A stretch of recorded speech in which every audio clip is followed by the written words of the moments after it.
Good morning, আশা করি সবাই ভালো আছো, সুস্থ আছো। আমি প্রিয়াঙ্কা চলে এসেছি আবার একটা নতুন দিনের ব্লগ নিয়ে। আজ হলো সানডের সকাল, ঘুম থেকে উঠে পড়ে ফ্রেশ হয়ে চলে এসেছি কিচেনে। এই সুজিটাকে একটু দই দিয়ে ম্যারিনেট করে রেখেছিলাম, আর তারপরে একটু গাজর কুচি করে একটু পেঁয়াজ কুচি করে এর সাথে মিক্স করে রেখে দেবো। একটা ব্যাটারের মতো রেডি করে এটাকে এখন আমি 10 মিনিট রেখে দেবো। সুজিটাকে আমি দইয়ের সাথে অনেকক্ষণ ধরে মিক্স করে রেখেছিলাম। মোটামুটি এটা 1 ঘন্টা যদি মিক্স করে রাখা হয় তাহলে খুবই ভালো ফার্মেন্টেড হয়ে যায়। তো ওটাকে আমি এখন ম্যারিনেট করে রেখে দিয়ে এসেছি, মানে ওই ব্যাটারটা রেডি করে রেখে এসেছি। মা এখানে আমাকে শরবত দিয়েছে, ভুসির শরবত। সকালবেলা উঠলে লোকের চা কফি খেতে ইচ্ছা করে, আর আমার শরবত খেতে ইচ্ছা করে। তো যাই হোক, শরবত খেয়ে আমি চলে এসেছি আবার কিচেনে। সবার জন্য বানাবো ব্রেকফাস্ট। বুঝতেই পারছো আজকে ব্রেকফাস্টে কি বানাচ্ছি হচ্ছে সুজির চিলা। তো আমি এরকম সুজির চিলা বা বেসনের চিলা এগুলো আমি না বেশ বানাই মাঝে মধ্যেই, কেন এগুলো কি হয়, খুব তাড়াতাড়ি হয়ে যায়, তাড়াতাড়ি একটা রেসিপি, কিন্তু খেয়ে পেট অনেকক্ষণ ভরা থাকে। তো টেস্টি, এদিকে পেট ভরা থাকে, প্লাস চটজলদি হয়ে যায়। আর কি চাই, ব্রেকফাস্টে তো এরকমই কিছু খেতে ভালো লাগে। আর ছুটির দিনগুলোতে একটু টাইম থাকে, তো তখন এই জন্য এগুলো বানাই। তো এখানে আমি সবার জন্য প্রথমে একটা একটা করে রেডি করে সবাইকে প্লেট করে দিয়ে দিচ্ছি। মোটামুটি সবার জন্য 2-3টে করে বানানো হবে। তো আমি প্রথমে আগে 4-5টা বানিয়ে নিয়ে এবারে সবাইকে এক এক করে দিচ্ছি। তারপর আমি আরও ব্যাচগুলো বানাচ্ছি, মানে পরেরগুলোর জন্য আবার রেডি করছি। আসলে কি হয়, সুজির চিলা বা বেসনের চিলা বা এমনিও যে আমরা গোলা রুটি খাই, এগুলো গরম গরমই খেতে ভালো লাগে। তাই আমি সবাইকে বললাম তোমরা প্রথমে একটা একটা করে নিয়ে খাও, তারপর আমি পরেরগুলো আবার গরম করে রেডি করে দিচ্ছি। তো এখানে আমি সবাইকে প্রথমে দিয়ে দিয়েছি, সবাইকে এবারে সেকেন্ডেরটাও দিয়ে দিয়েছি। তারপরে আমি নিজের এখানে 2টো নিয়ে নিয়েছি। তো সবার যখন দেখলাম যে আর কারোর লাগবে না, এবারে আমি নিজেরটা নিয়ে বসে পড়েছি। আগে ভালো করে আমি এটা খাই। তো সবাই একটু সস দিয়েও এটা খেতে চাইলে খেতে পারো। আমি আর সস ভালোবাসি না, তাই আমি আর সস নিইনি, আমি এমনি ওটাকে খেয়েছি। তো খাবার দাবার খেয়ে একটু রেস্ট নিয়ে আবার চলে এসেছি কিচেনে আজকের রবিবারের দুপুরের লাঞ্চ বানাতে। এখন তো মা চলে আসার পরে আমাকে মোটামুটি কিচেনে ঢুকতেই হয় না, কিন্তু আজকে সানডে তো ভাবলাম লাঞ্চটা আমি আজকে সবার জন্য বানাই। এখানে কাজু কিশমিশ আমি ভেজে নিয়েছি, এখানে আমি স্প্রিং অনিয়ন, গাজর এগুলোও ভেজে নিচ্ছি, আর এখানে আমি চিকেন ম্যারিনেট করে রেখে দিয়েছি।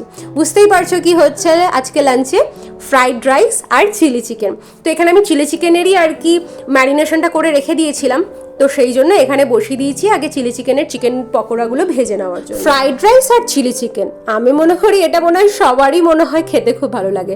হ্যাঁ, তা বলে মায়ের মতো অত ভালো চিলি চিকেনও হয়তো করতে পারি না, কারণ মায়ের চিলি চিকেনের টেস্টটা যেন একটা অন্যরকমই হয়। তো যাই হোক, আমি চিলি চিকেনের সব পকোড়াগুলো ভেজে রেডি করে নিয়েছি।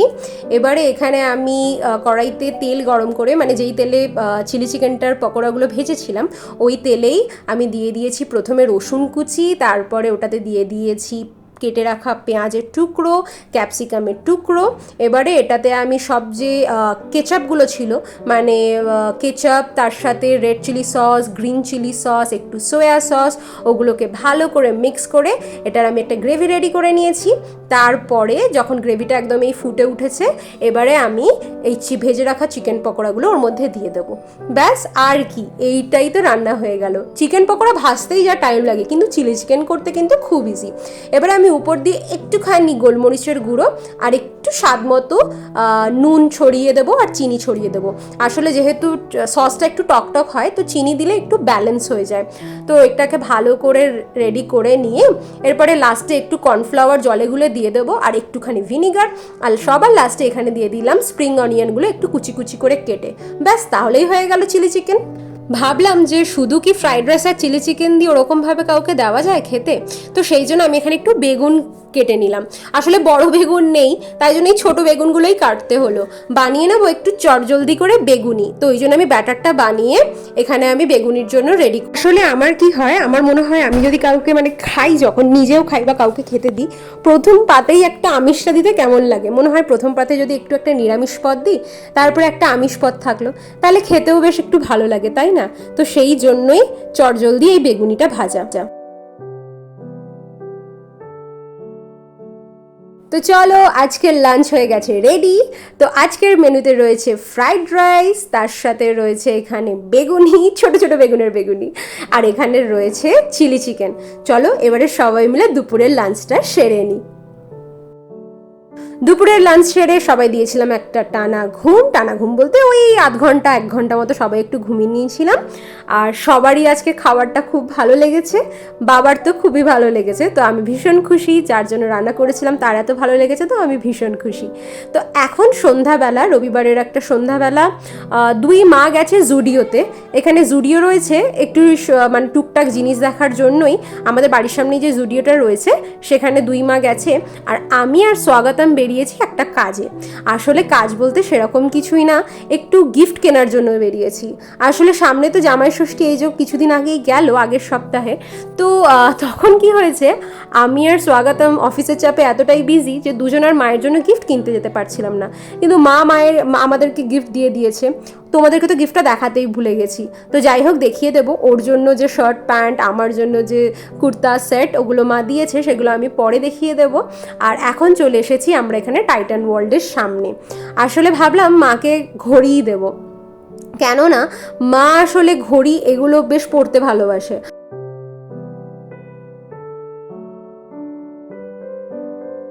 আগের বছরই শাড়িটা দিয়েছিলাম, তাই শাড়িটা রিপিট করতে চাইলাম না। আর আমার এমন কিছু মাথায় আসছিল না যে যেগুলো মাকে দেওয়া যায়, তো সেই জন্য ও বলছিল আগের বারে যে ঘড়ি দেবে। তো আগের বারে যখন শাড়ি দেওয়া হয়েছিল, তাই জন্য আমরা ভাবলাম তাহলে এইবারে ঘড়িটা দিই। তো সেই জন্যই চলে আসা টাইটান ওয়ার্ল্ডে। টাইটান ওয়ার্ল্ডের এই রাগা এডিশনের ঘড়িগুলো কিন্তু দেখতে খুব সুন্দর হয়। তো এখানে মায়ের জন্য পছন্দ করতে করতে আমার নিজেরই এত ঘড়িগুলো ভালো লাগছিল যে মনে হচ্ছিল কিনে নিই। যাই হোক, এখন নিজের জন্য কিনলে হবে না, এখন শুধু মায়ের জন্যই কিনতে এসেছি। তো সেটাই এখন দেখছি। আমাদের এই রোজ গোল্ড কালারের যে ডায়ালগুলো, এগুলো খুব ভালো লাগছে। একটা গ্রিন কালারেরও ডায়াল ছিল, কিন্তু সেটা না বললো যে একটাই রয়েছে, আর ওটা বুকটো ছিল হয়তো, তো সেই জন্য ওটা পেলাম না। আর এখানে রাগার প্রত্যেকটা এডিশন তো ভালো ছিলই, তাছাড়াও এমনি নর্মাল যে টাইটানের ঘড়িগুলো ছিল না, ওগুলোও ভীষণ ভালো ছিল। কিন্তু হ্যাঁ, রাগার যেহেতু এখন নতুন নতুন এডিশনগুলো এসছে আর ডিজাইনগুলো খুব ভালো, তো যেগুলো টাইটানের নর্মাল ঘড়িগুলো তার থেকে মনে হচ্ছিল এই রাগার ঘড়িগুলো বেশি ভালো লাগছিল। তো এখানে আমি মায়ের ঘড়িটা তো দেখে নিয়েইছি, তাছাড়াও একটু নিজে দেখছিলাম যে আর কি কি ঘড়ি আছে। ছেলেদের থেকে শুরু করে বাচ্চাদের থেকে শুরু করে মেয়েদের সবার জন্যই খুব ভালো ভালো কালেকশন। এটা আমি কোনো প্রমোশনের জন্য বলছি না, কিন্তু আমার নিজের এক্সপিরিয়েন্স টাইটান ওয়ার্ল্ডের সাথে খুব ভালো, তো সেই জন্যই বললাম। তো এই যে এইখানে মায়ের জন্য ঘড়ি পছন্দ করা হয়ে গেছে। দেখো, রোজ গোল্ড ডায়ালের নিয়েছি, বেশ সিম্পল, খুব একটা জমকালো নয়, মানে সব বয়সের সাথেই এটা যাবে। তো সেই জন্যই এটাই মায়ের জন্য পছন্দ করলাম। আমাদের তো খুব ভালো লেগেছে, এবারে দেখা যাক যার জন্য নিয়েছি তার কেমন লাগে। এটা ছাড়া যেগুলো বাকিগুলো ছিল না, সেগুলো আরও একটু বেশি ডিজাইন ছিল, তাই জন্য আমরা লাস্টে ভাবলাম এটাই নিই। এখানে আমাদের হয়ে গেছে গিফট প্যাক, আর এখানে আমরা বাইরে চলে এসেছি, নিয়ে নিচ্ছি সবার জন্য একটু মোমো, কেন বাড়ি মানে অনেক আগে খেয়েছিলাম তো সেই দুপুরবেলা, তো সেই জন্য ভাবলাম একটু মোমো নিয়ে নিই, বাড়িতে সবাই গিয়ে না হয় খাবো।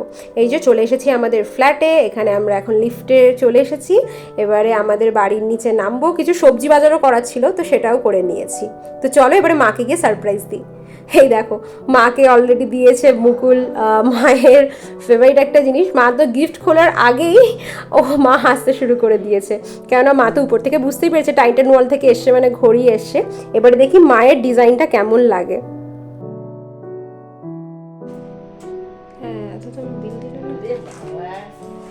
দারুণ দারুণ হয়েছে, খুব সুন্দর হয়েছে। রোজ গোল্ড কালার তোমার ফেভারিট কালার।